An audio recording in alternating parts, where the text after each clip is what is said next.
Good morning, good afternoon, and good evening. Honorable guests, speakers, and participants, both in person and online, I'm honored to welcome you to the parallel event of the 68th NGO CSW Forum. My name is Winnie Chow, and I'm your moderator for today's event. Our topic is Global Insight, Women's Economic Empowerment Forum from New York to Taiwan. Today, we are thrilled to present a remarkable event brought to you by Women's Federation for World Peace, Taiwan, and Tsai Hseuh-Ni Charity Foundation, Taipei. We have invited 6 exceptional speakers from various fields to host a global discussion on the critical topic on women's economic empowerment. No matter where you are, in person or joining online, we are grateful to have your participation. A brief outline of our agenda today. We have a brief introduction of the 2 organizations sponsoring this event. Then I will introduce our speakers and share their insights on the topic of women's economic empowerment. After they have finished their presentations, we will have a question and answer session. We welcome you to raise questions. For online audience, please drop your questions in the chat box. Thank you. Next. Can someone help me with the slides? Thank you. Okay. Can I have the next slide? Next, please. Okay, first of all, I would like to start with a brief introduction of myself. I'm Winnie, and I'm the VP of WFWP Taiwan, Chair for Tsai Hseuh-Ni Charity Foundation Taipei, and CEO of DeYu Education Group. In DeYu Education Group, we provide comprehensive and personalized education services for all age groups from toddlers to elders in Taiwan. While education is the core foundation for human development and advancement of mankind, in today's rapidly evolving world, the importance of lifelong learning cannot be overstated. I believe as a global citizen, we should be committed to fostering an environment where individuals could continuously enhance their skills, broaden, and connect with each other in a peaceful and productive manner. Next, please. Next, okay, thank you. I'm pleased to introduce Tsai Hseuh-Ni Charity Foundation Taipei. It was founded by my mother in 1988. Initially, she ran her home economic center in Taipei, but later she shifted her focus to education after becoming a mother at the age of 38. She recognized the importance of early childhood education and parental education. She has dedicated her life to supporting families and instructors in teaching and guiding students through Kumon education system. Her mottos are, education is my passion, service is my joy. Good fortune shared with others. Next, please. Tsai Hseuh-Ni Charity Foundation Taipei offers a comprehensive array of services, which include organizing training programs for caretakers for elderly, conducting seminars on parental education, early childhood education, and special needs support topics, implement of Kumon programs in school projects, the donation of ambulances and rehabilitation buses to local hospitals and care centers. In recent years, we're very honored to have the opportunity to partner with associations like WFWP Taiwan to cultivate young women to participate in international affairs. We're proud to introduce to you Ms. Sandra Chang. Sandra, can you wave your hand, please? She's our 2023 selected candidate from our Young Women Talent Development Program, WFWP Taiwan. And myself, I'm a 2nd-generation member of WFWP Taiwan, and I chair one of the 4 committees under the association. Next, please. Now, I would like to introduce to our very own Professor Emeritus Wang Lirong. She's the Professor Emeritus of the Department of Social Work at National University National Taiwan University, and is the standing director of WFWP Taiwan. Her dedication to raising awareness among young women on international and domestic women-related topics is truly respectable.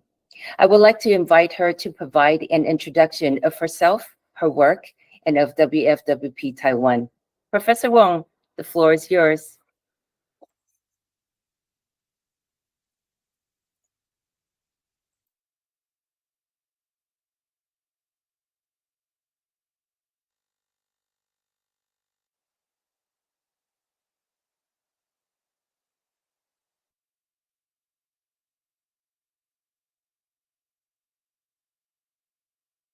.365 forums around, and we are lucky to have you here because you are special to join us. And since time is limited, as Winnie just said, we don't have much time. Really, everybody should catch on the time. So I will spend 5 minutes to introduce WFP Taiwan. And WFP Taiwan is a long-standing, outstanding organization in terms of INGO in this in Taiwan and even in United States in the world. And before that, I just give myself a little bit introduction. I joined WFP maybe more than 10 years, but sorry, I'm not inactive in the early years. Now I just retired, so I'm going to put more effort for the charity and some voluntary program for the women in our society. Next, please. And WFP, as you might know, it is so famous not because of working for the women and girls, particularly for the family. I call this is a family-oriented association, which really emphasizes how to help women in terms of their life cycle, young, or even the middle age or the elderly. So spend a lot of program regarding how women's stage might face kind of difficulty in their life, but no matter what age you work, got services from this organization. And honorably, WFP was one of INGO in terms of high standard, high recognized by the UN ESCOS. So it's not easy because this organization got this recognition very early in 1996 something. So this is a very important. Let's see how it's respectable in this world in looking at the WFP. Next, please. And we are honored to have a chair who is very sincerely helping this organization develop right now. And looking at all the women here, all our shoulder, it actually is very, very heavy because there are a lot of work on their shoulder. Next, please. And I wanted to show you how WFP Taiwan can be very remarkable in terms of service for the women and girls. First one, in terms of program structure, these programs are composed of types of programs. One is empower young youth. Second one is empower family and women. Third one is empower young girls and some special programs for capacity building for the girls. And the last one for senior citizens like me. I'm sorry, I'm enjoying this program right now. I'll do a presentation, but I don't have time. You might join WFP because this is a whole life holistic program provided for women and girls from young to old. Even the aging, we call the graceful aging society, we need this program too. Next, please. Maybe it's gone. Oh, okay. So let me conclude a little bit. We work very hard in terms of life cycle of the men and women. And from the age you are young, for young generation, we provide anti-drug and anti-AIDS program, health program, and independent program for youth. This is so important. We use Xiaojingteng as the kind of ambassador working for young people. This is very successful. Every year we attract many students from campus. And secondly, I would like to add, for the young girls here, you can see so outstanding. They are selected and trained by the young girls program we call capacity building program for women, particularly get into the international affairs. We know they need the platform for their future. So we work very hard for this part. And thirdly, I would like to say many famous has been suffered because of single family happen or elderly care of many happen. So we have family-oriented program by counseling, by service program, or by resources referral program to help family in this there's any kind of stage. And lastly, in terms of my age, you can see elderly program is so crucial. So we have a graceful aging academy, help women to be aging gracefully. Thank you very much, Says. Thank you, Professor Wong, for sharing. You have always been guiding us, and with the Elderly's program that was created during COVID period. I remember we were all at home and we had a conversation. It's like, yeah, we should do something for elderlies. And then we started the Elderly's program. And it's been very well accepted. And we have many members joining. Okay, thank you. Can I have the next slide, please? So without further ado, I would like to speaker,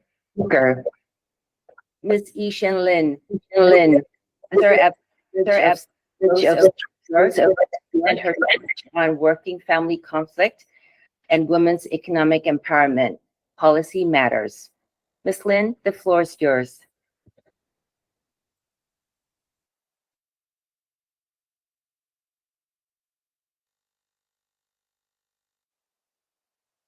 Please mask.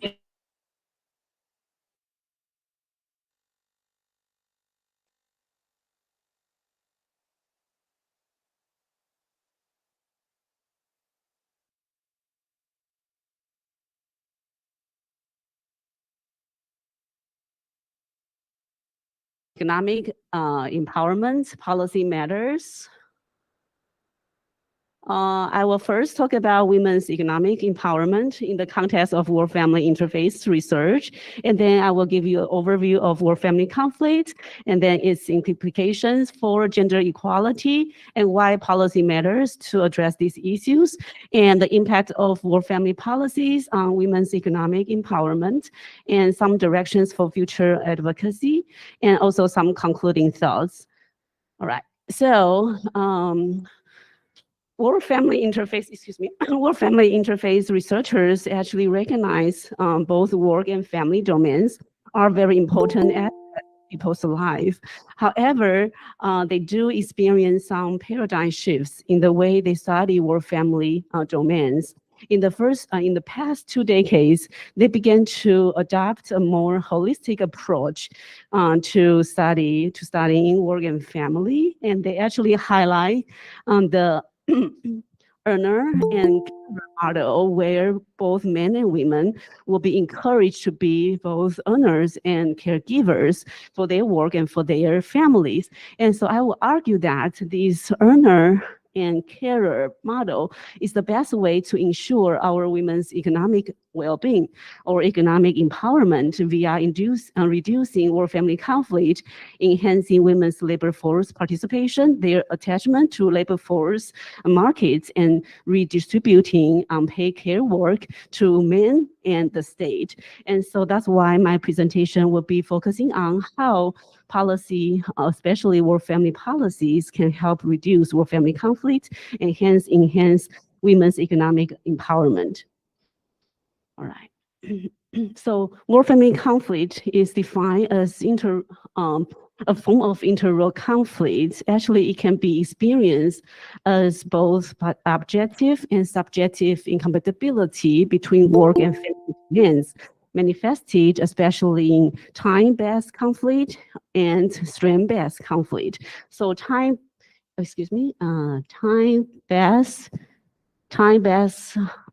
conflict means that when you spend more time in work domain, you will have less time spent at home and vice versa.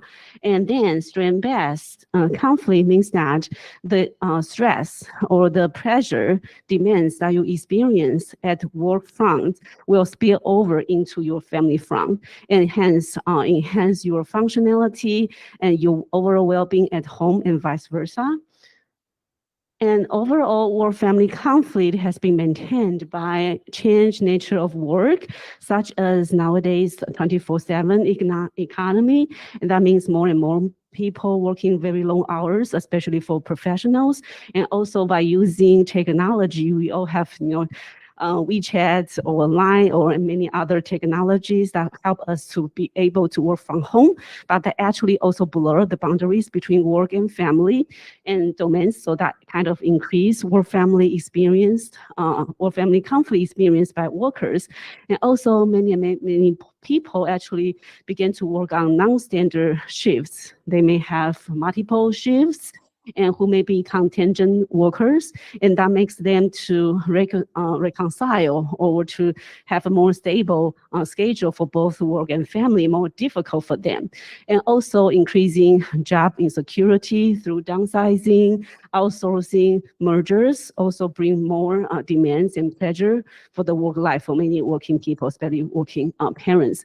And that actually maintained and perpetuated work-family conflict. And also unchanged nature of work, such as the outdated assumptions about gender roles, right? And outdated assumptions about separate sphere of work-family still very persisting in our working settings. That means that workers are still expected to devote their whole life, devote their whole time to their work, assuming there will be someone at home to take care of everything from home.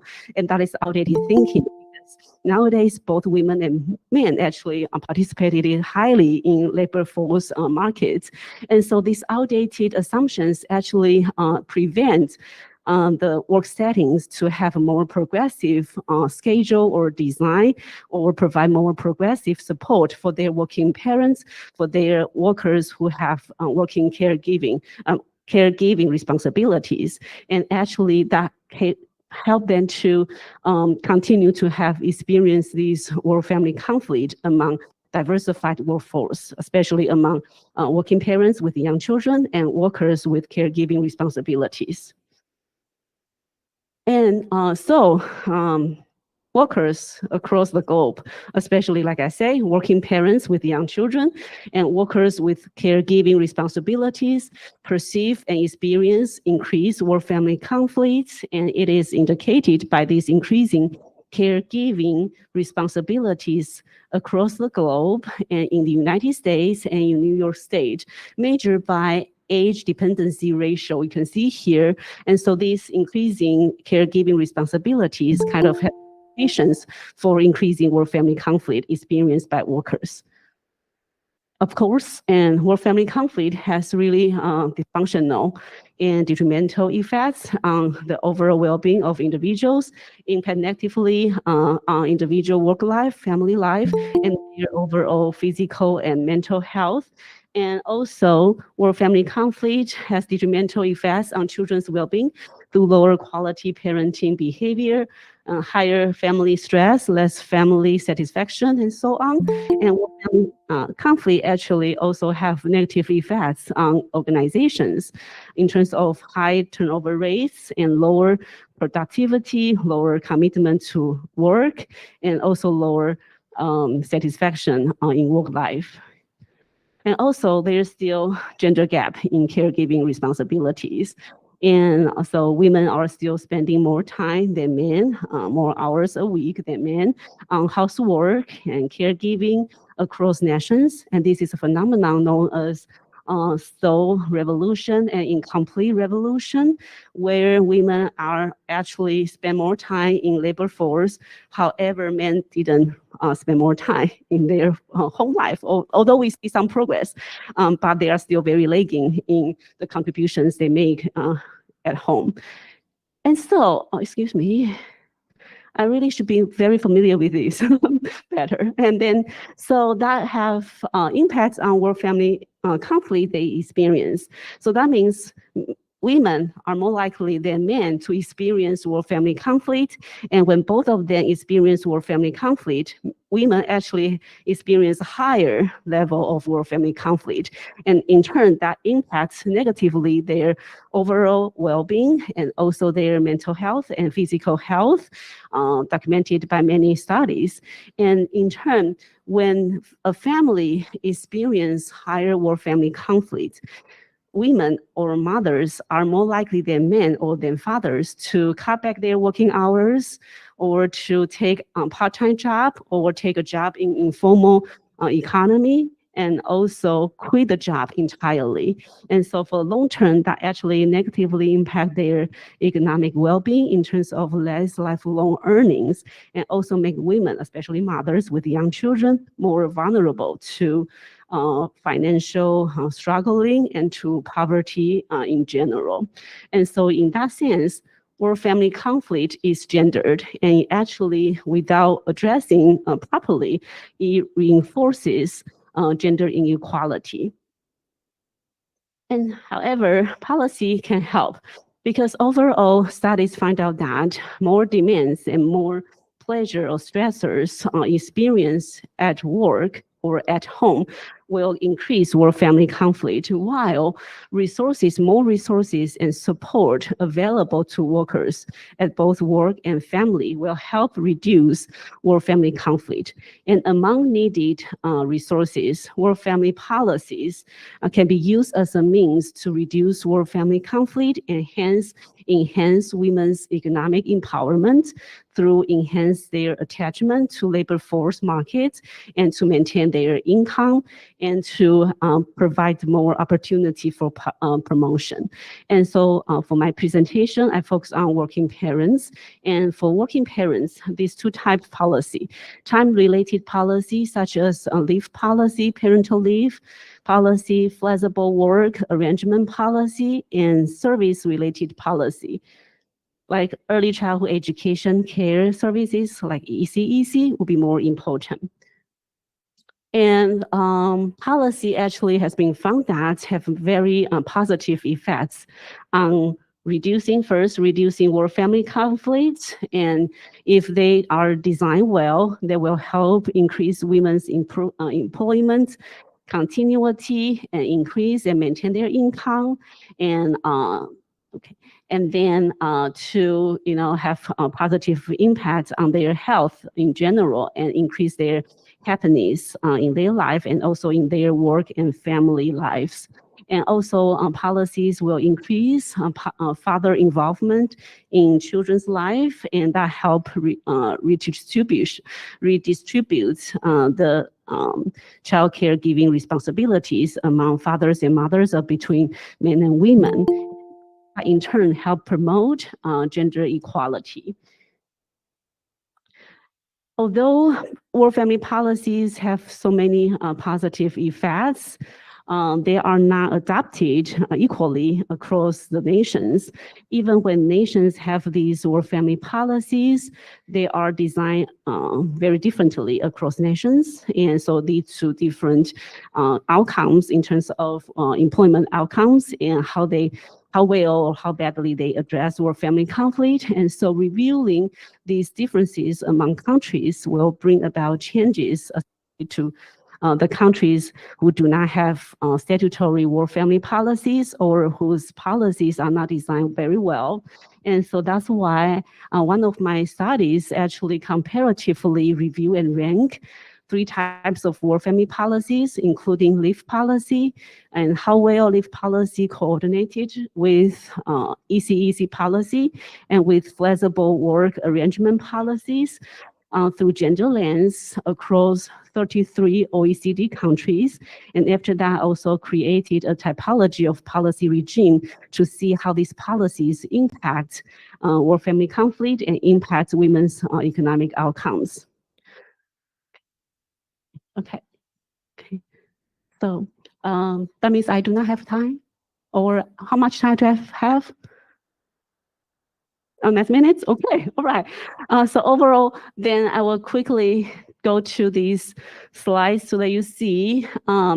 So among for the typology I created, I have 4 types of policy regimes, but only the first type has a very generous provision in their family policies, and also they have measures designed in the policy that actually create equal share of caregiving responsibilities among both men and women.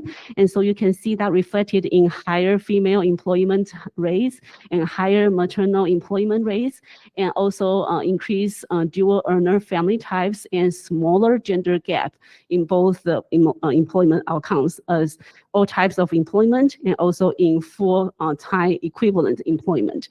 And so I just want to say, in order for parents or working parents or people with caregiving responsibilities to integrate paid work and unpaid care work using dual earner and carer model, then structural solutions like statutory or family policies matters. And so that will be the direction for advocacy for more generous or family policies. Thank you. This will be my presentation. Thank you. Thank you, Ms. Lin, for providing an overview on work-family conflict and its implication for gender equality worldwide. Next, please. Next, we're honored to have Ms. Yang, postdoctoral researcher at the Children and Family Research Center at National Taiwan University and adjunct professor at University of Delaware.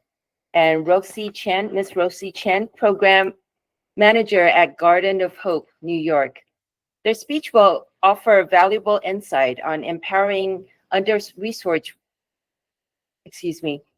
They will provide valuable insight on empowering under-resourced women and supporting Chinese immigrant survival of human trafficking through the service of Garden of Hope, New York.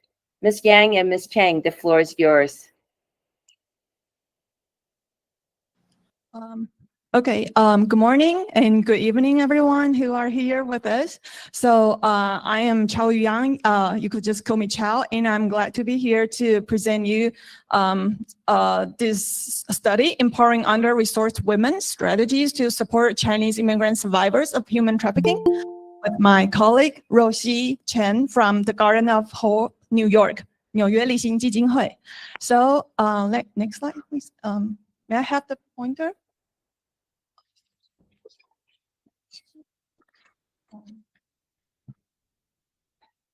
Okay, so first of all, I'd like to provide everyone the context of this population. So who are the Chinese immigrant survivors of human trafficking that we're talking about? Every year, thousands of Asian women were sexually trafficked from China into the United States for the underground sex industry. So living and working in the United States, they were undocumented immigrants. They work at massage parlors in ethnic Chinese enclave and risking of being arrested and sending to the court. So they may become, one day they may become defendants of prostitution cases. And then some, if they were lucky, they can be treated as victims of human trafficking or sex trafficking. So fortunately in New York City, in Queens, New York, we have the Human Trafficking Intervention Court, which is applying a very progressive approach to treat these women. So the court presumes all defendants of prostitution cases to be victims at risk, and their cases may be sealed if they could complete 5 to 6 counseling sessions with social service providers in New York City. So according to Judge Sarita from the Human Trafficking Intervention Court in New York, this court is not devised to solve the problems of trafficking, but to address the problem that emerged with arresting these women and involving them in the criminal justice system. So, so here's the Garden of Hope, the human trafficking service team at the Garden of Hope, what they are doing. So they are receiving referrals from the court and provide these women who were arrested for sex work or unlicensed massage work and sent to the court, being prosecuted and being offered this program. So the clients were referred from the court to the Garden of Hope, where the workers at the Garden of Hope provide them with counseling sessions. So this human trafficking service team at the Garden of Hope includes some mental health counselors such as Oroshi and art therapists, and their service capacity is 200 to 250 Asian women victims of human trafficking approximately. And so generally they offer 5 or more counseling sessions and then issue a proof to the court. So the women's cases, the criminal cases could be sealed. And so this project is currently funded by the Office for Victims of Crime of the United Department of Justice. So it's a federal funded project currently. And so then I'd like to introduce this participatory action research we're currently doing to enhance the quality of our service at the Garden of Hope. So the goal of this action research is to help us understand the needs of these Chinese victims of human trafficking, their challenges to service, and some useful strategies to engage them in service. And we'd also like to develop an action plan to improve service engagement. So we have conducted focus groups and so it's an ongoing project. We plan to come up with an action plan and then try the action plan and then evaluate the impact of the action plan. So through sharing this research here with everyone, we'd also appreciate if you could provide feedback and your thoughts with us. So we could it's an ongoing project, so we could adjust everything later. So we employing an intersectionality lens to understand the needs and the barriers to service of these Chinese immigrant victims of human trafficking. So they were not only women immigrants alone in the United States, they were also participants of the criminal legal system. They're also, most of them come from low socioeconomic backgrounds, so they're under-resourced. So this has created a lot of diverse needs for these women. For example, as women of low socioeconomic status, they really need financial support, language, professional skills, and more work opportunities that they qualify. And as immigrants, either documented or undocumented, they need authorization to work.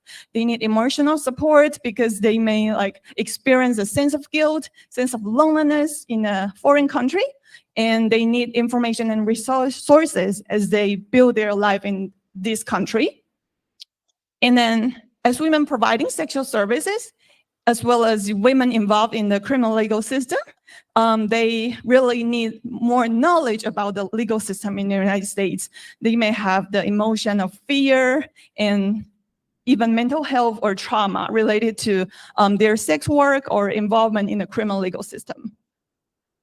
So this also result in some barriers to serve for these women. They actually, for example, time and financial cost is a lot for these. They need to work. They were here to make money and maybe send the money back to their home country. So they don't want to waste time engaging in service. They don't have long-term plan in the United States because they're only here to make money, right? And as sexual women providing sexual services and as women involved in the criminal justice system in the United States, they also encounter some safety concerns. They're the people, they traffic them to the United States may threat them, continuously coerce them to do something to maintain their status in the United States. And the feeling of shame could be a barrier to self-disclosure when they engage in service. So these are all different types of challenges and barriers faced by these women. So with from the focus group that we conducted with the workers, the human trafficking team at the Garden of Hope, we have found some useful strategies when serving these women. Okay, sorry, there's typo in the title, but this page is about some useful strategies when approaching these women and engaging them in service. So first of all, we found that clarifying workers' roles is very useful to make the women trust the workers and build the therapeutic professional relationships with the women. And offering a comprehensive overview of the legal case is also very much needed by these women. And finally, we need trauma-informed care because they might have experienced different types of trauma. We want to respect their decisions and values. Even they don't want to engage in the service too much, we should respect their choice. And then the whole person approach is currently the primary approach that the Garden of Hope is taking. And next, Roshi is going to share with everyone more about the direct service experiences at the Garden of Hope. Yeah. Hello, everyone. I'm Roxy Chen from Garden of Hope, the program manager of the Human Trafficking Intervention Program. Due to the time limit, I'll go really quickly about our services, and then we'll go on to the Economic Empowerment Program and our challenges. So at Garden of Hope, we serve gender-based violence survivors, domestic violence, sexual assault, human trafficking, and recently, due to the community needs, hate crime. And we mainly serve the Chinese population, the Chinese immigrants, women, men, children, the elderly. And the services we provide includes crisis intervention, case management, mental health counseling, because our team are equipped with mental health counselors and our therapists. And we also have shelter and relief funds, material and financial assistance based on our clients' needs. For example, like food, clothing, medication. Sometimes we even pay their medical bills based on their needs. And also like parenting services, children youth program is also very, very important to us. A lot of the kids came as the secondary survivors, but we also are worried that they might go into potential abusers in the future. So we want to intervene when they're still very young. And the kids come here to our program as the mentee, and later on, years after, they become mentors to mentor the younger kids. So that's a very good progress. And also we have economic empowerment program where we provide individual career counseling and job readiness group sessions. And a lot of our clients will share their different perspectives and their own needs. So we really go on a case-by-case basis. So we provide our clients with these kind of, I'm running out of time. We provide our clients with these kind of choices, and they can choose whatever services they want to have. So a lot of the times they will say, I just want to deal with the crisis right now, and maybe like months or years after, they'll come back and saying, okay, now I need therapy. Now I'm ready to talk about my trauma.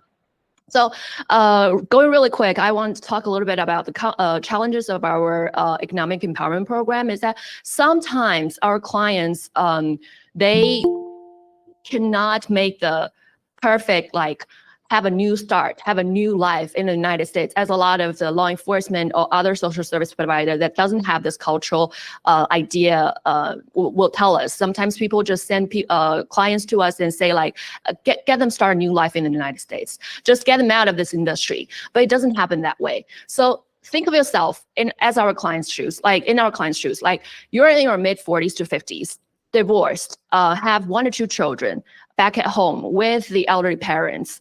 And sometimes even you have your siblings to support. That's a big family, and you're the sole breadwinner.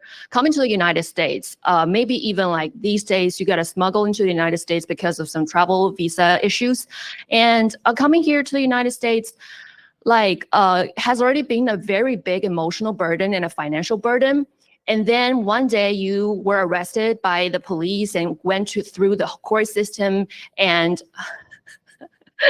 okay, can I have 1 more minute? I'll go really quick. Like, went through the court system and everything, and you later find out that it's not as easy for you to get out of this industry and start a new life, because there's still a lot of financial burdens you have, and this emotional burden add an extra layer of this trauma onto the complex trauma that you already have.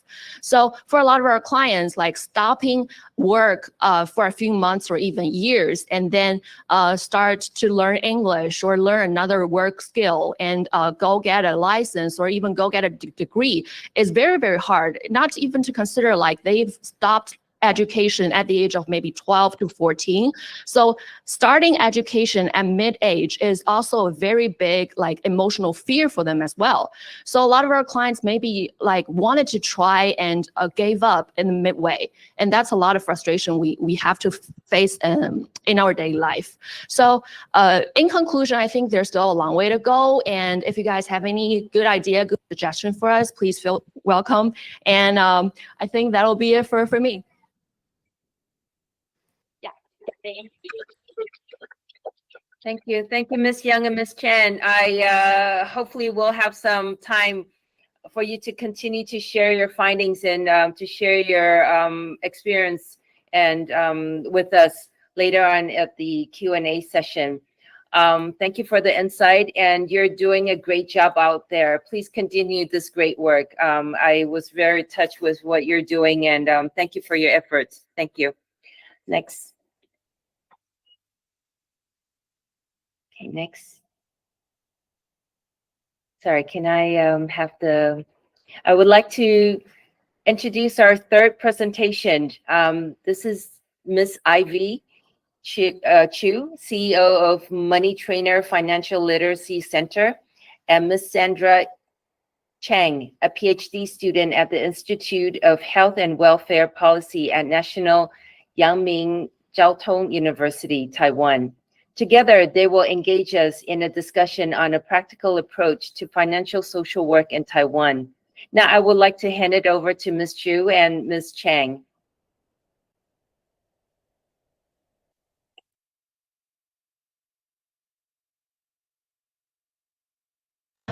I would like to apologize to the ding dong keep happening because it's a hybrid session and we try very hard to do it perfect, but we're still on the process. Yeah.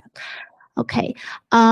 This speech is a collaborative effort between CEO Ivy and me.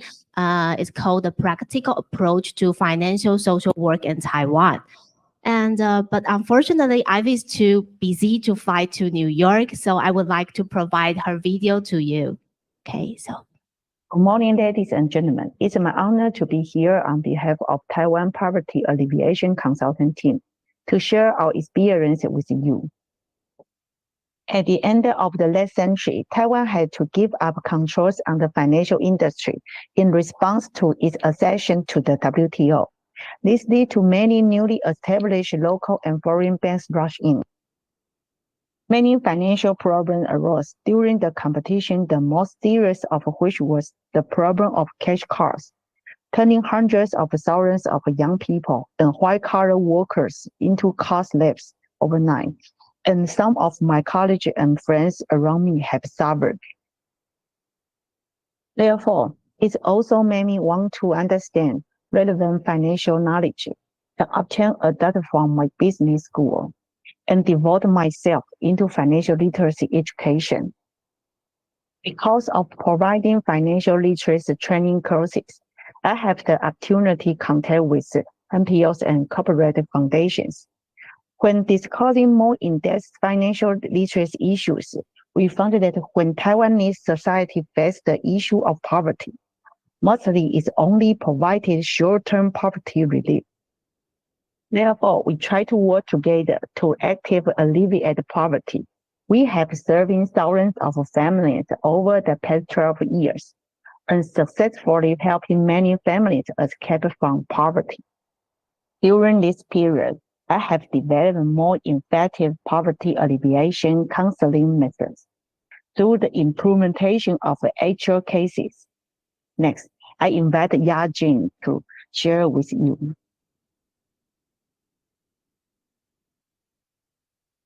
I'm Sandra and also Yaqing, you know. And through the video, you have an overview understanding about what I'm talking about. So I think I can just skip this outline. Okay, and you also know Ivy. She's a CEO of Money Trainer Financial Literature Center.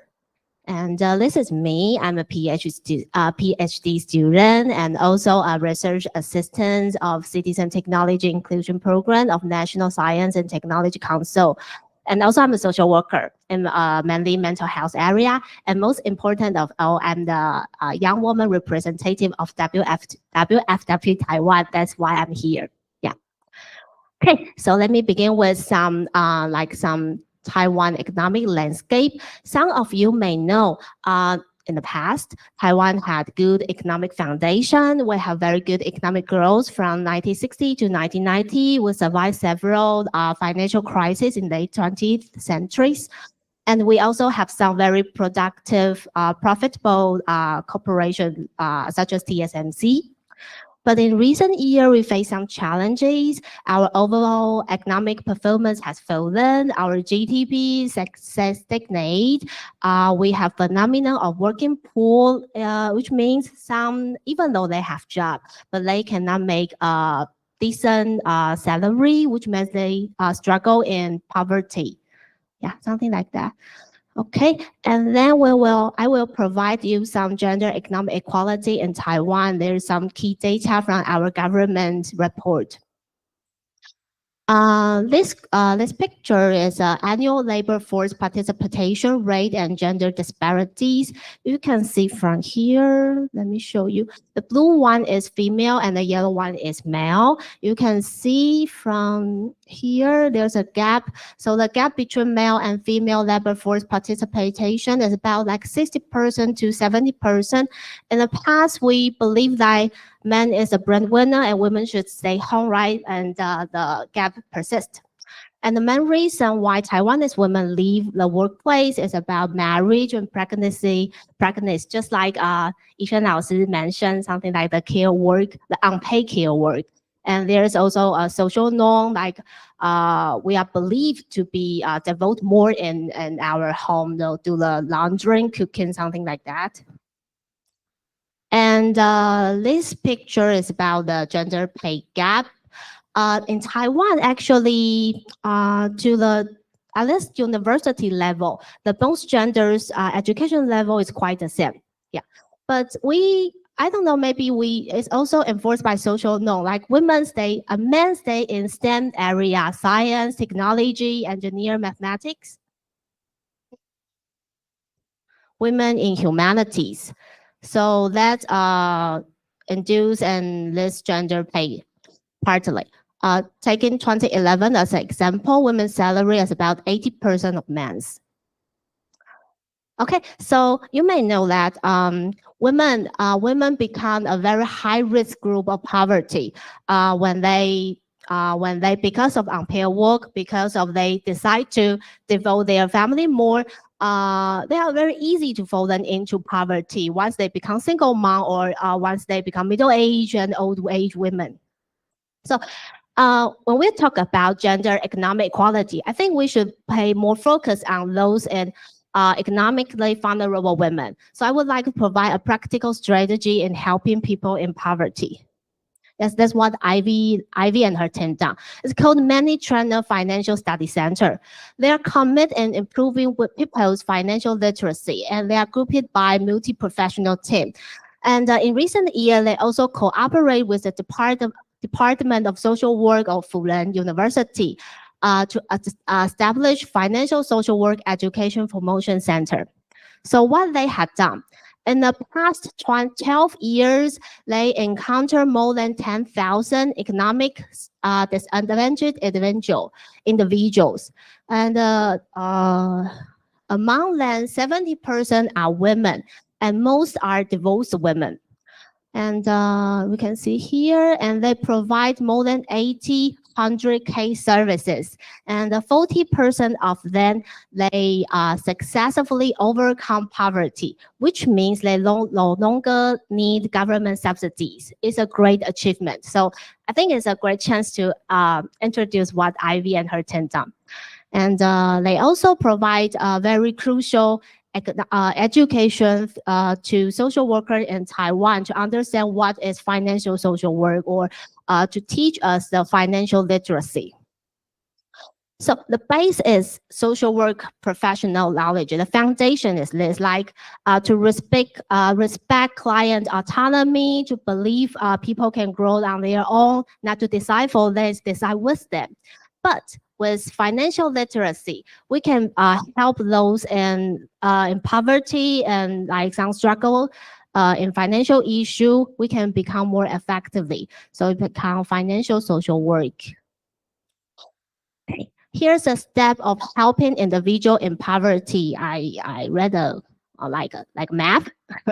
The first step is collect information. You know, I'm a social worker. Every social worker knows how to collect information. But when we talk about like financial issue, what kind of information should we collect? And what is a unit?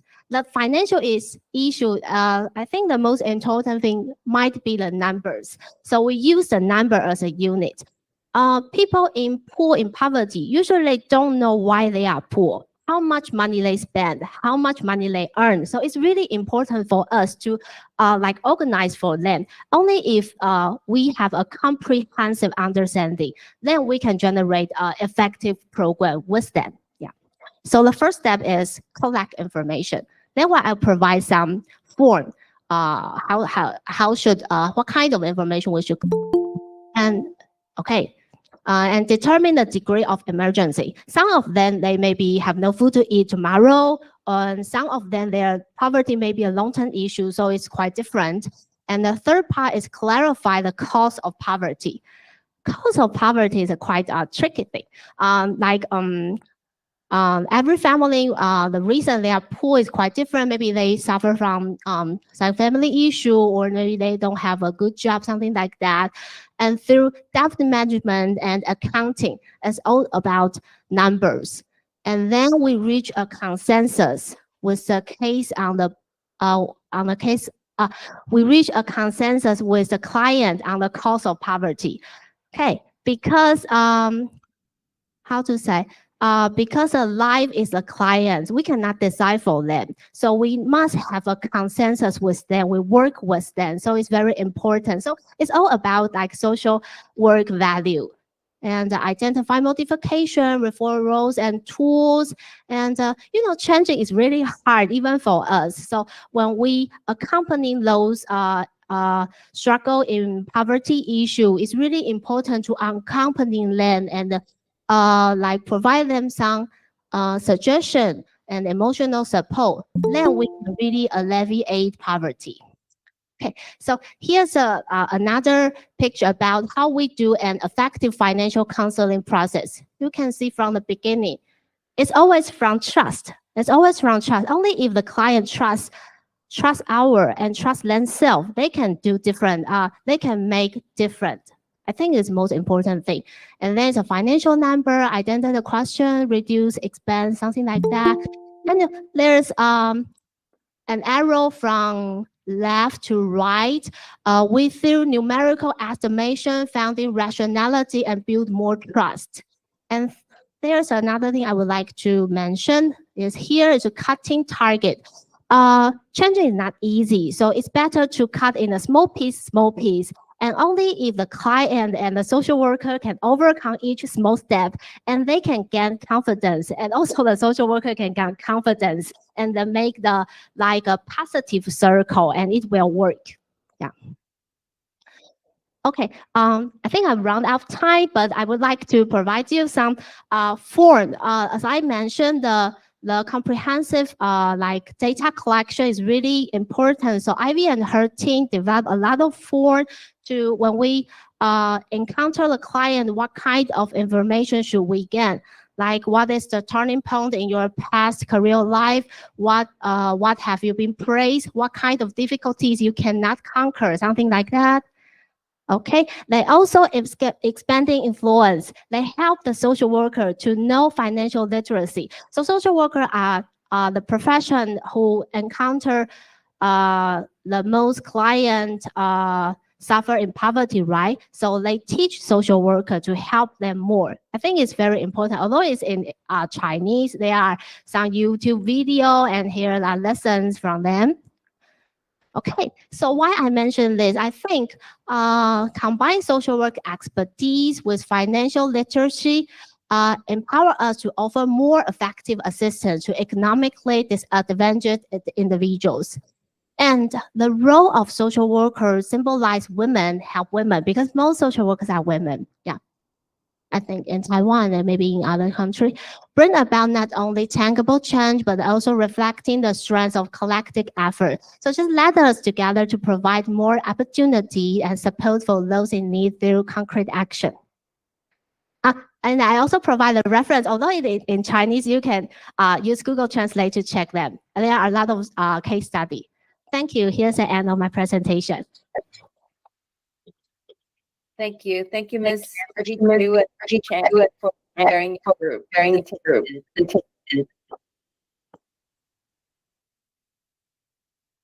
Thank you, Ms. Chu and Ms. Chang, for sharing your presentation. We could see how Money Trainer Financial Literacy Center helps improve women's financial literacy, elevate poverty, and boost confidence by developing a tailored poverty elevation strategy, combining social work knowledge with financial literacy. So it's fantastic. I'm sure, I believe there's some audience asking for the presentations and some forms. So please, if you're online, please fill out our form. We'll get in touch with you, and hopefully we'll be able to also provide some of the PPT that's been presented today. Okay, lastly, I'd like to invite Associate Professor Chang Jingfen of Department of Social Work at National Taipei University to share insights on the power of digital transformation to promote women's participation in the microeconomy. Ms. Chang not only teaches the concept and raise awareness of the importance of providing resources in education for women, she's a person of action. She leads many projects and is well respected by different stakeholders. Ms. Chang, the floor is yours. Okay, thank you, Winnie. Yeah, hi everyone, and my Taiwan's friends on air. Hi. 大家好, give me a symbol. Yeah, a smile. Yeah, good symbol. Today I'd like to talk about digital inclusion, especially in Taiwan. We say with a digital society, but how far happens for the women? And you know, we think about digital equality, but how to do about that for the gender, especially for women's needs? And we talk inclusion, we use the evidence-based, and we collect lots of data. What kinds of education for women? And we provide enough opportunities, and the community is open, or the facilities is enough. Especially we think about information literacy. So we have some definitions about digital inclusion. And we talk about digital inclusion refers to all policy and activities promoted to build information societies without discrimination. But is it really good enough in Taiwan? So we talk about baseline and spatial needs. We think the technology acceptance, like me, maybe some gap to use the digital facilities. So we think about how the deepening of a digital application capability, maybe for young women is good enough, but for me, seniors, is it easy to use my iPhone, use my every day I try to learn a lot, you know. So especially we have information literacy. Like I came to New York 2 days ago, then I get some phone, I use the eSIM card. But something happens if someone calls me. I'm kind wondering, maybe something happens and it's not good. So we have a lot of knowledge we want to learn to toward the goal of equal digital opportunities. So how far it's not the technology is people's oriented digital transformation, like the facility, the knowledge, the skill, and some literacy, we want to learn and have no barrier. We think about the data is quite quick. It's for the worldwide. Actually, men use, for the gender issue, men use the digital facilities is more than women. And for Taiwan, we try a lot for gender on the gender issues, but the identity is quite different. The gender gap has not improved. So we keep this idea in mind. Then how far we have been done in here, even though for the opportunities, for the applications, for the platforms, for the patterns, it's not different for the by the gender, but we still need more to have some kinds of using and platform. I put some factor for immigration. Yeah, for immigrants, it's quite a lot of gap. They still face the situation. The survey found that the 9.8% of immigrants have used the internet to do remote work in the past 3 months, but the ratio have 11.2 percentage points lower than the national international use, internet use. So that it means the immigrants are less to use the internet compared to the all. Okay, so we think we talk about the situation. Maybe is the occupation, especially the family economic status, to influence them, to influence the immigrants to use the facilities and digital some applications in here. Yeah, but the good is 41.3% of female immigrants, they are more willing to participate in free government courses than male. So it's a good point. It's an opportunity. We use some kinds of education and the training in here. So in here, we have a lot of courses to intervene for gender and immigrants. So I have 3 cases I want to share with you. We have a lot of strategies for NPO to do. One is a lab adaptation, to know what happens when they use the digital facilities. Is that about the language? So we put the language courses to improve the language, to use the Chinese characters to communicate. Or the other is to understand the cultural issue. Maybe for me, it's fine, but for others, it's not easy. And building the relations to using the digital communication is not feel lonely, and they get a friends. And we have a digital training and met those training winners to enter to the labor market. So we can see we have a welfare support, and we have a literacy, and we have a build a community relations to help them have a digital abilities on the jobs. Also, we share the 3 cases. One is e-commerce. Like our presenter says, they have a work and a families dilemmas, and it's quite difficult. So how they do is a case in Taichung, Dali Women and New Immigrant Center. They have a lot of products, they have a skill, but they have no way to sell that. So that's why we try to use, okay, try to see me. Okay, they have some kinds of ability to operate the digital platform. And also they establish their own informal support system. So you can see this, this picture, and to know how to manage their products. Is the holiday market. Like go and communicate and learn quite a lot.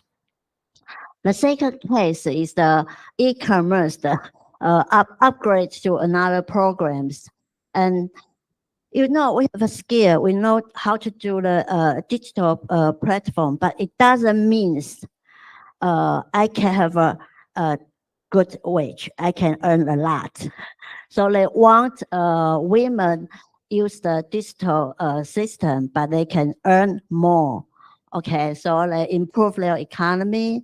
They have a coaching, one-to-one coaching, a younger person to help those women to try. So it's they finished and have a practice them, have an online platform, have a e-commerce course is the outcome, have a 10 courses, and 147% benefited. But they are quite happy because they improve their online sales. It's not easy. And also they have a 99% of participants improve their economy and employability. So you can see it's a lot of their products in here. It's a honey and it's some kinds of products. And third case is quite hard to do. It's the immigrants. It's in Hsinchu Xian, Hsinchu County. So you can see it's a herbs, and it's me. I do the how to write project to compete to get someone to help them. So they have a lot of products, and they have a language course. We consider their welfare service, what they need. We also have a food bank to support them. And like Yachin presented, they also have a financial literacy, digital training, and information literacy, and lab adaptation. We call it a new women's power. So we try quite a lot about that. So think about the NPOs plays a key role for empowering women's economic participation. It's building a platform to support women. So we need to communicate, cooperate with some digital professions. Also, within a social support network.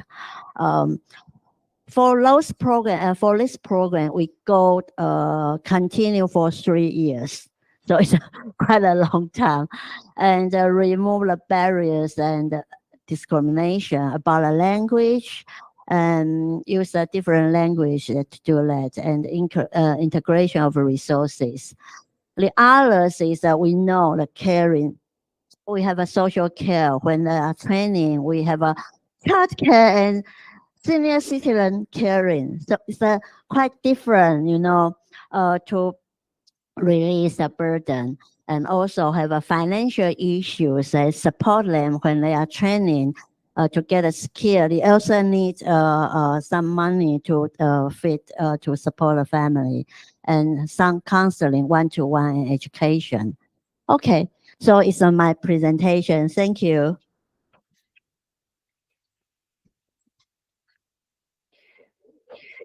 We appreciate Ms. Charity's overview on current digital opportunities in Taiwan. Thank you. I do apologize. We're very tight on time, so I will jump into our second session, which is the question and answer session. The first question will be for Ms. Yishen Lin. Could you please talk about more of your research? For instance, how was the supportiveness level measured? How was the gender equality level measured, and the like? And I also have another question for Ms. Yang and Ms. Chang, so maybe you could prepare. You mentioned that many clients at the Garden of Hope are domestic violence victims. Could you please share any differences you've noticed in assisting human trafficking victims compared to those impacted by domestic violence? So please prepare, and after Ms. Lin, could you please answer the question? Ms. Lin, thank you.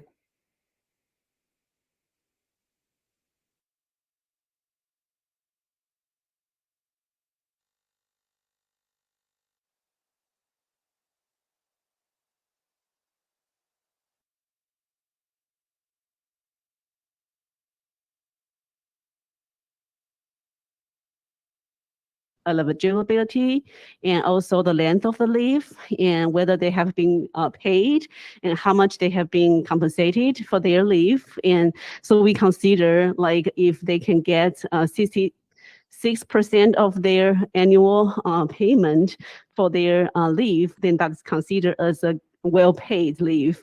And also whether they can use the leave time more flexibly, and like if they have to use the whole leave in one block, or whether they can take the leave separately in the first year of the baby or the first 3 years of a child. And so that's measured. And also how well, because we all know that we cannot take leave forever, right? So parents have to go back to work. And so whether they have, in addition to the leave policy, good quality and affordable early childhood care and education services, if they have that, and how well they are in place in a way that they can coordinate it well with leave policy. For example, whether they are able to have access to ECEC service at the end of the leave. Okay, so if they use the leave and then they can switch back to ECEC smoothly without any gaps, that will be considered as a really good coordination.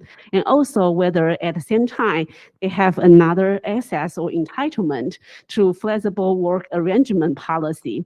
For example, they can choose to work from home, or whether they can choose to have a different start day or different end days for daily work, and whether they can have reduced hours without jeopardizing losing their positions, without losing their job, and whether they can have different work schedules so they can actually use leave and ECEC and these flexible working arrangements simultaneously. If they can use that, then this work family policy will be considered as very generous and very well coordinated among different policy types. And if that is the case, then usually they will be ranked as first.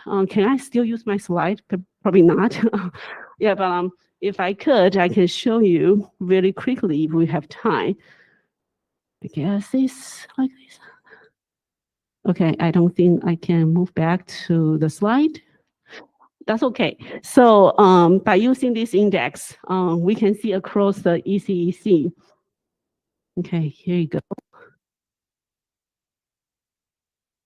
So here is the index, first index, measure their supportiveness level. And you can see under this index, Sweden and Germany rank first because they have more generous and well-connected 3 types of policies, while United States rank the 30th because United States actually do not have any statutory paid leave policy, and they do not have like entitlement to ECEC policy, and they do not have entitlement to statutory flexible working arrangement policy. And then Mexico, Switzerland, and Turkey rank the last because they do not have any type of these policy well designed in their country.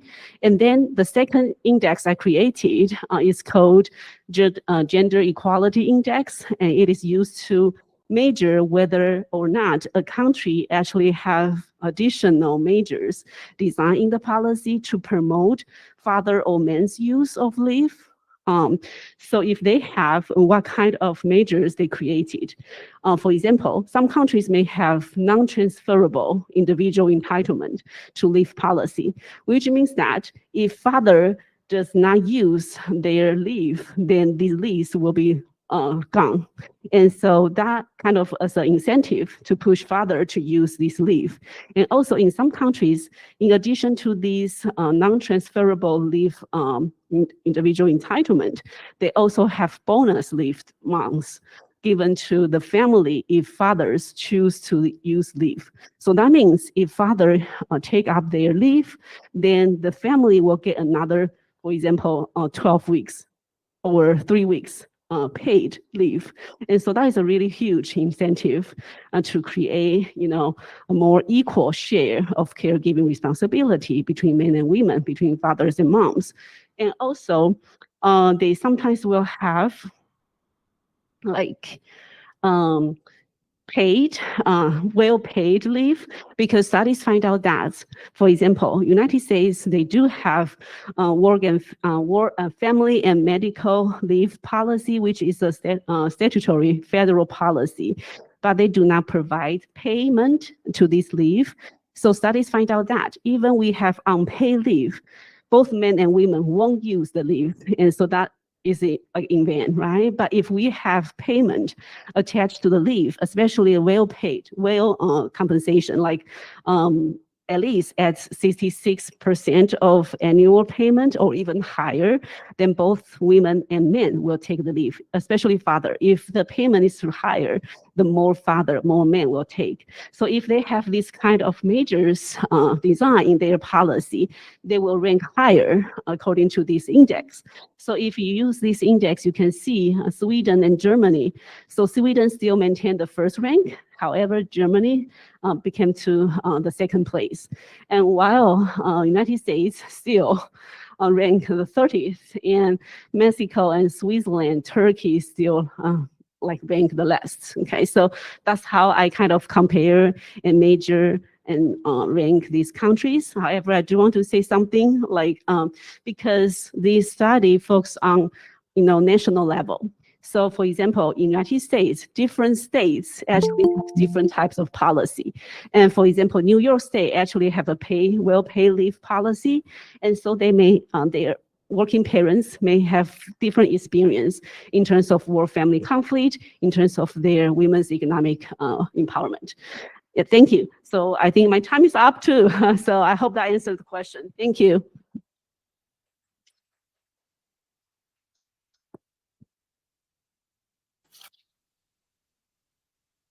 Thank you. So to answer the question of what's the difference of human trafficking and domestic violence, first of all, I want to emphasize that I don't want to categorize my clients. Like, we don't want to put labels on our clients, but based on our working experience, I would like to say, because of the difference of the motivation. So sometimes they do appear like they have different elements. For example, for domestic violence survivors, a lot of them have their kids, and their main goal is to maybe get an order of protection, get a divorce, get the custody, and fight for visitation, and even for the child support and all that. And they have kids. Their kids are also involved in our program. So the clients would tend to come back to our programs and have a very tight relationship with us. And for human trafficking survivors, a lot of them are alone, came here individually. They care a lot about earning money and having enough financial support for their families. So they are more independent and sometimes more defensive. A lot of my clients will tell me that I don't have friends here in the United States. For the only one day that I get off during 1 week, my friends would have different days off from me. So we don't meet each other. So when I have my day off, I'm just spend time alone to take some rest. And I don't have a lot of social connections here in the United States either. So they tend to be very defensive and independent, and it's really hard to open up.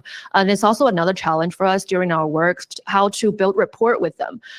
So I think the major difference would be this, but I think it's by the end of the day, it's also a case-by-case basis. We have different types of clients, and sometimes they share some similarities and sometimes there are differences, if I answer the question. Thank you. Thank you. Thank you. Really wish that we had more time. Okay, I would like to hand the floor over to Ms. Chang. Could you see if, please help to see if in the audience there are any questions that they would like to, that they have for our speakers. Please take over, Ms. Chang. Thank you. Thank you, Winnie. Is there any question we want to ask for our speakers in here? Okay, yeah. Please introduce yourself and your organization. Yeah, good morning, good evening. I'm from Korea. I am SG for Women's Federation Korea. Your event today is truly inspiring. I learned a lot from today. Thank you very much. So I'm interested in the program for young women's international. I'm asking for Sandra. Yeah, good. Thank you. Yeah, I'm interested in the program for young women's international empowerment by Women's Federation Taiwan. Can you tell me what covered in the training? And I also would like to hear of your experience organizing this forum. Okay. That's all. Thank Good. you. Okay, good. Thanks. Sandra, come here. Okay, okay. I just move very quickly. Hi, thanks for the question, but it's really a long story to tell. Because I have 4-day training and I got a lot of support from WFW Taiwan, really, really. But I think the forum is the hardest thing I have done in my life, really.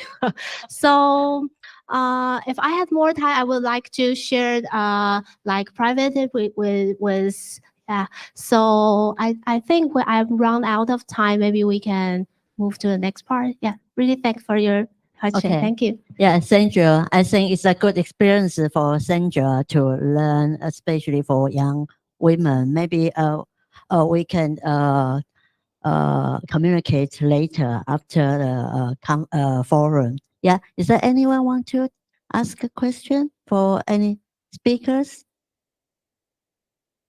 Okay, yeah. Winnie want to ask, or any friends that want to ask online, on air? Anyone? Professor, Ms. Chang, I have a question for you, if you don't mind. Because from your presentation, can you hear me? Yeah. Yeah. From your presentation, you mentioned there are a lot of NPOs that's helping these women and helping them to be able to sell and to promote their products. How do we share these results and to allow more people to know and to maybe hopefully want to join to support these women and these NPO organizations? Do you have any thoughts on these? Okay, yeah, thank you, Winnie. Actually, we have a lot of volunteers to involve. Yeah, like to learn and to be a coach, to coaching like immigrant women for language, for digital skills, and we also have a lot of experts to build a digital platform. It's not familiar for social worker. So, but I think we also need to evaluate, is it good enough for the product? Yeah. Otherwise, even you put the product on the labor market, no one want to buy it. So we have we know the public policy, and we have a social worker, we have a different fields of experts. And also we have a platform to connect the all networks to support each other. Maybe have enough time to answer you. Thank you. Thank you. For all the audience in venue and online, we have a QR code later. Maybe you can leave your information with for us, and we will get back to you. I think there's just so much information, valuable information, and useful information for us to learn from each other. So we're very close to our ending time. Last but not least, I would like to invite Professor Wang to give us a closing remark, please. Okay. Professor Wang, please. Well, thank you. Thank you. First of all, thank you for your participation. Do you learn something new? Yes? Yeah, before we end, I'm going to respond to the friends from Korea first. Since we have been working for young women capacity building for many, many years, particularly help them to achieve the goal of international engagement or international participation. So we divide the courses including several parts. First part, open their view. What is NGO CSW? What is USA? What is UN particularly? And we expect them to know what is the platform for their sharing in terms of research or practical services in the world, in their life, or even their learning expectation from the NGO shares livelihood. So this is a very crucial part to build up their idea, how to initiate their idea to participate in this program. And secondly, not everyone has a gender sensitivity or gender perspective in terms of policy or service making. So we try to include the courses and programs to help them to build up their sensitivity to gender equality, to gender statistics, to gender responsive policies. So the basic words assignment for them is go to your proposal and make it clear what you expect from the gender perspective to develop your proposal for entering this kind of NGO shares livelihood program. And thirdly, which is so crucial, is as long as we are in this world, we cannot escape the value of UN. The UN is so broad, but we only focus on UN perspective from UN Women's policy and program. So all the participants need to know what is the current UN expectation for young generations. SDG program, any kind of gender equality program, what is economic empowerment program in this world. Those are something we expect. The young generation, when you join our program, you need to prepare yourself as well. Sometimes young participants no time prepare. But we know you don't have time, but later you will increase, you will open your eyes in their future. Even you are not selected as the perfect one, but I'm sure it's the place to open your vision to participate this work in the international level. So just to answer your question very quickly. In fact, I have my PowerPoint, but I don't have to introduce to you what is WFP doing young generations, young girls' preparation for international participation. But I don't have time to do that. But we have PowerPoint, we can share it with you, okay? In fact, I have General Assembly courses, General Assembly session last month for the WLP, which indicated how we have done for capacity building in younger generation in Taiwan. So you can also share that part. But no time to talk to more, but I will very short conclude our session. First one, can all the audience give all the speakers a big applause? You guys did a good job from my perspective and from my consideration. First one, your most of a presentation share a very unique concept. What's economic empowerment for any kind of populations, particularly women who are in need of economic support, particularly for worker conflict people, of work who are need to be digital inclusive, and people who are in the trafficking, they also need economic support. And people from, what else? Oh, from the financial social work perspective. So this is a key, in fact, in this society, in this session. So what is economic can do for our society, for the young woman in different kind of disadvantaged situation. Secondly, you guys did very good job from Asia, from UN to Taiwan. Yes, we can bring a lot of work, learning from something from most of you. Although the data collect from United States, but some are collect from Taiwan, but integrate as a model, good model to bring back for individual, for the family, and for the state. Thank you very much. You guys did a good job for us. Thank you. Thank you. Great. Thank you. As we draw this insightful forum to a close, I want to express my deepest appreciation to our honorable speakers, participants, both in person and online, and everyone who contributed to make this event a successful one. My biggest takeaway is action speaks louder than words. We are not only advocating for women's economic empowerment, we are taking actions to ensuring we take each step steadily and confidently. Let us carry forward the discussions and ideas exchanged here today as we continue our efforts to promote gender equality and empower women around the world. Next. Before bidding our official goodbye, we would like to invite everyone, both online and in person, to join us for a group photo. So could I please ask everyone online, turn on your camera and let's take a group photo. And everyone in person, we also take a group photo. Wonderful, wonderful. Okay, we'll do the online one first. We're running out of time.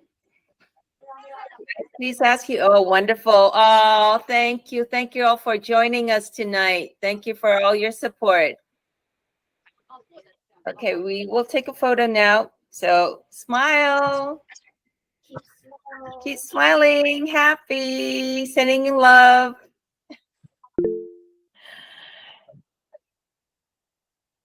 Thank you. And we have provided a QR code. So please spend a few minutes, fill out the questionnaire, and please leave us your information. We would love to get in touch with you. And if you need the PPTs, we will try to get back to you with that as well. So our time is up, and unfortunately, we don't have much time to share more. Today is just really delightful and very insightful. Thank you once again for your participation. We'll see you next year. And CSW 69. See you. Stay safe. Bye for now. Take care. Bye. Could we have one more picture and we have like some audience like stand and you can look much more obvious. Yeah, thank you.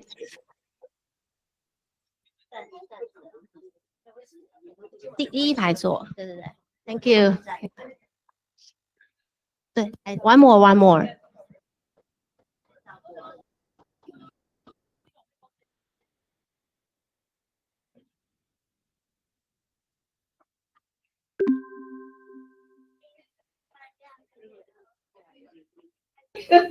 Everyone, goodbye.